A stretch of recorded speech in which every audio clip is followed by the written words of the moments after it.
মেসির কান্না দেখে আমি নিজের কথা ভুলে গিয়েছিলাম আমি আর্জেন্টিনার জার্সিতে নিজের শেষ ম্যাচটি খেলছি।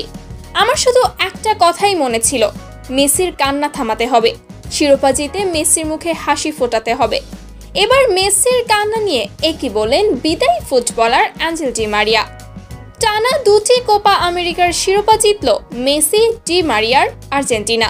লাউতারো মার্টিনেজের একমাত্র গোলে টানা 26 ম্যাচ অপরাজিত থাকা কলম্বিয়াকে হারিয়ে শিরোপা জিতল আর্জেন্টিনা। তবে ম্যাচ জয়ের আগ মুহূর্তে ভাঙা পা নিয়ে ডাগ আউটে বসে মেসির কান্নায় ভারী হয়েছে মিয়ামি স্টেডিয়াম। একদিকে বন্ধু ডি মারিয়ার কথা ভেবে কাঁদছিলেন লিওনেল মেসি, আর একদিকে মেসির কান্না ভেঙে পড়েছিলেন বন্ধু ডি মারিয়া।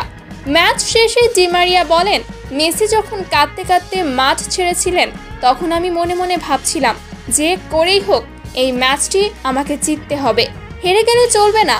শুধু আমার বিদায় ম্যাচ বলেই নয়, মেসির কান্নার প্রতিদান দিতে হলে জয়টি প্রয়োজন ছিল। মেসির কান্না দেখে আমি নিজের কথা ভুলে গিয়েছিলাম আমি আর্জেন্টিনার জার্সিতে নিজের শেষ ম্যাচটি খেলছি।